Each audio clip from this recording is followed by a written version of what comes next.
Bismillahirrahmanirrahim. Assalamualaikum warahmatullahi wabarakatuh. Welcome back with me, Fatimatu Zahra. Well, in this video I will talk about speech act atau dikenal dengan tindak tutur. Dan pembahasan ini merujuk pada ilmu linguistik yang lebih khususnya tentang pragmatik. Pragmatik yaitu ilmu yang mempelajari tentang penggunaan bahasa dalam komunikasi, khususnya hubungan antar kalimat dan konteks. Dan situasi kalimat tersebut digunakan untuk menggabungkan konteks sebuah ujaran untuk menentukan makna.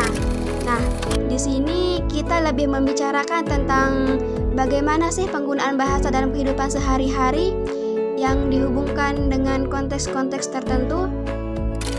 Di dalam pragmatik ini, kita akan mempelajari mengenai konsep tindak tutur atau biasa disebut dengan speech acts. Apa itu tindak tutur? Tindak tutur itu adalah suatu studi filosofis yang berfokus pada bagaimana kata-kata dapat digunakan untuk menyajikan suatu informasi dan komunikasi yang tidak hanya menggunakan bahasa saja, akan tetapi juga menggunakan tindakan, yaitu suatu tindakan yang mengiringi komunikasi verbal yang mempunyai pesan tersendiri. Speech ini juga merupakan teori yang mengkaji tentang makna bahasa yang didasarkan pada hubungan antara tuturan dengan tindakan yang dilakukan oleh penuturnya.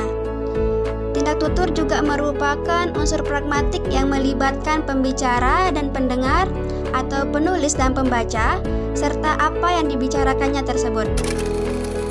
Teori tindak tutur ini dipelopori atau diperkenalkan pertama kali oleh seorang ilmuwan yang bernama John Leslie Austin pada tahun 1962 dalam bukunya yang berjudul How to Do Things with Words, yang artinya cara melakukan sesuatu dengan kata-kata. Kemudian dikembangkan oleh muridnya yang bernama John Searle pada tahun 1979 yang membawa aspek-aspek teori dimensi yang lebih tinggi. Sebelum kita masuk dalam jenis-jenis speech act atau tindak tutur, Austin juga menjelaskan tentang perbedaan antara konstatif dengan performatif. Tuturan konstatif yaitu tuturan yang hanya digunakan untuk menyampaikan atau istilahnya yaitu pernyataan atau deskripsi tanpa ada intensi yang lain. Sedangkan performatif adalah bagaimana kita melakukan sesuatu dengan mengatakan sesuatu. Istilah ini diambil dari two form sehingga mengklasifikasikannya menjadi performative utterance. And now we are discuss about the types of speech act. Well, according to Austin in his book, there are three types of speech act. Yang pertama, locutionary acts atau tindak lokusi. Yang kedua, illocutionary acts, tindak ilokusi. Dan yang ketiga adalah percussionary acts atau tindak perlokusi. Oke, jenis pertama yaitu tindak lokusi, yaitu memiliki arti yang harfiah dari kata-kata sebenarnya. Maksudnya adalah suatu tindakan untuk mengatakan sesuatu atau mendeskripsikan bagian sesuatu atau hanya memberikan pernyataan secara jelas, atau lebih sering disebut dengan cara mengungkapkan perasaan dan pikiran.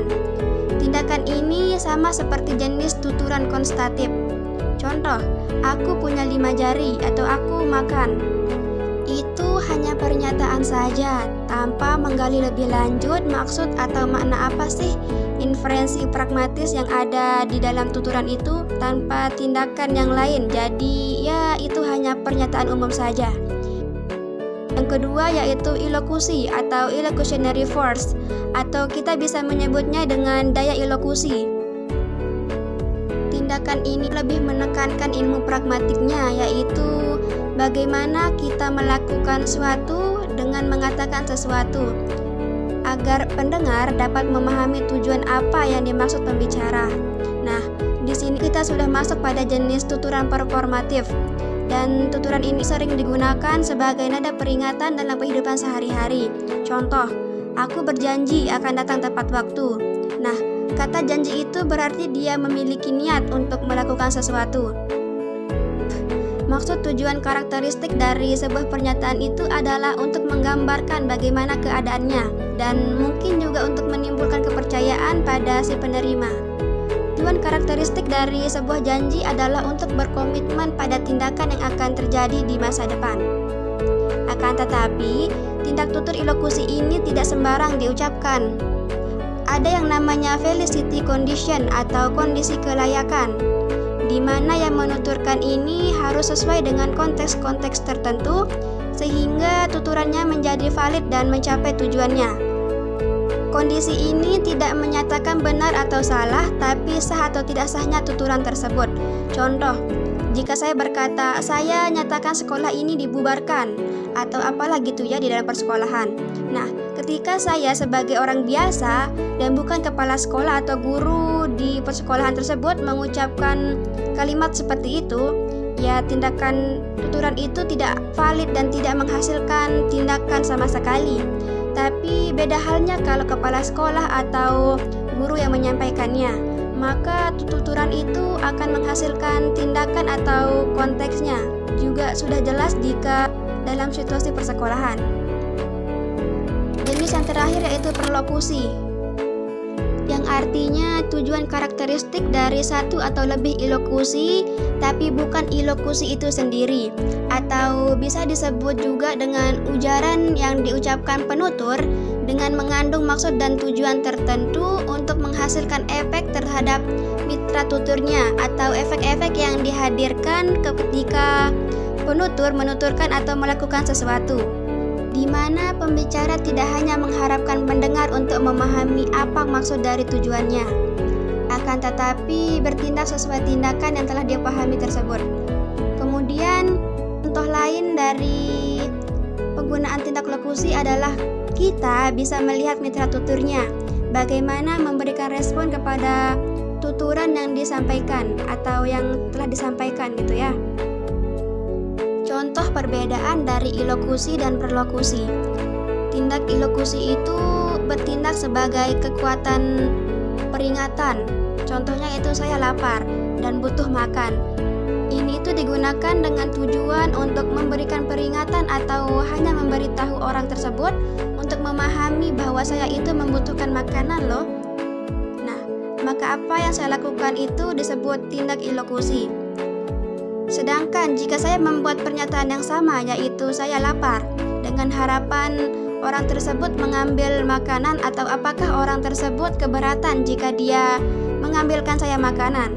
Nah, kalau dilihat dari perlokusi, kita lihat mitra tuturnya, apakah dia setelah mendengar kita bilang saya lapar, dia bertindak atau sebagainya, itu disebut perlokusi.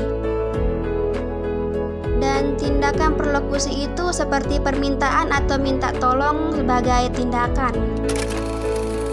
John Searle menyatakan bahwa taksonomi yang digunakan Austin itu kurang jelas antara jenis ilokusi dengan yang lain.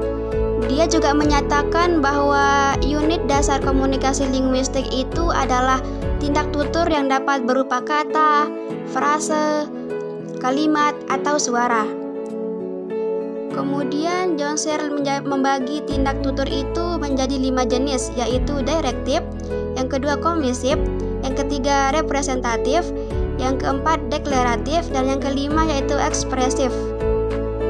Jenis yang pertama yaitu direktif atau pengarahan, adalah percakapan antara orang pertama dengan orang kedua yang membuat orang lain melakukan suatu tindakan seperti apa yang telah dituturkan oleh si penutur atau si pembicara, atau bisa dikatakan tindak tutur yang dilakukan agar lawan tuturnya itu melakukan tindakan yang diujar. Jenis tutur ini biasanya digunakan dalam kata permintaan, perintah, nasihat, tuturan, dan lain-lain. Contoh, give me your book, yang artinya pada tuturan tersebut penutur bertujuan untuk meminta buku dari mitra tutur. Atau contoh lainnya yaitu come here please, yang artinya tolong kemari. Pada tuturan tersebut penutur bertujuan untuk menyuruh mitra tuturnya agar mendekatinya. Jenis yang kedua yaitu komisif atau perbuatan, berkomitmen untuk suatu tindakan yang akan datang atau memberikan kesepakatan atau ketentuan atau yang mengikat penuturnya untuk melaksanakan apa yang disebutkan di dalam tuturannya. Tuturan jenis ini biasanya digunakan dalam janji, sumpah, penolakan, ancaman, dan lain-lain. Contoh, I swear to tell the truth. Dia itu bersumpah akan mengatakan yang sebenarnya. Atau contoh lainnya, if you keep working like this, I will fire you. Pada tuturan tersebut, penutur berusaha mengancam mitra tuturnya bahwa dia akan memecat seandainya mitra tuturnya itu tetap bekerja tidak sesuai dengannya. Selanjutnya, jenis yang ketiga yaitu representatif atau gambaran. Nah, jenis ini adalah tindak tutur yang menyatakan apa yang diungkapkan pembicara, tidak mempermasalahkan kebenaran yang diungkapkan pembicara atas apa yang dikatakannya. Jenis ini biasanya digunakan dalam kata menyimpulkan, menyangkal, menuntut, menyatakan, dan lain-lain. Contoh, Earth is flat. Nah, dia menyatakan bahwa bumi itu datar. Nah, itu artinya dia memberikan pernyataan bahwa bumi itu datar. Contoh yang kedua yaitu it was warm sunny day. Nah, dia itu menyimpulkan bahwa hari ini itu cerah. Selanjutnya jenis yang keempat yaitu deklaratif atau menerangkan, menyatakan. Jenis ini adalah tindak tutur yang digunakan pembicara untuk membuat orang lain itu melakukan sesuatu melalui kata-katanya atau memerintah lah gitu ya. Contohnya, don't touch me. Nah, tuturan tersebut bermaksud untuk memberikan perintah bahwa mitra tutur itu tidak boleh mendekati atau menyentuhnya gitu. Nah, yang terakhir yaitu ekspresif. Nah, tindakan ini adalah menyatakan apa yang dinyatakan atau dirasakan pembicara. Tindak tutur ini biasanya digunakan dalam kata terima kasih, ucapan selamat, permintaan maaf, dan lain-lain. Contoh, I'm sorry for being late. Ini dituturkan penutur untuk meminta maaf karena dia itu datang terlambat.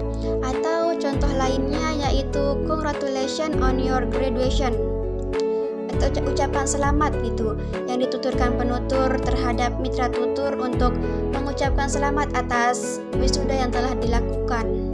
Seperti itu. Nah, seperti itulah tentang konsep tindak tutur atau speech act. Semoga videonya bermanfaat. That's all from me. Thanks for watching and the last, assalamualaikum.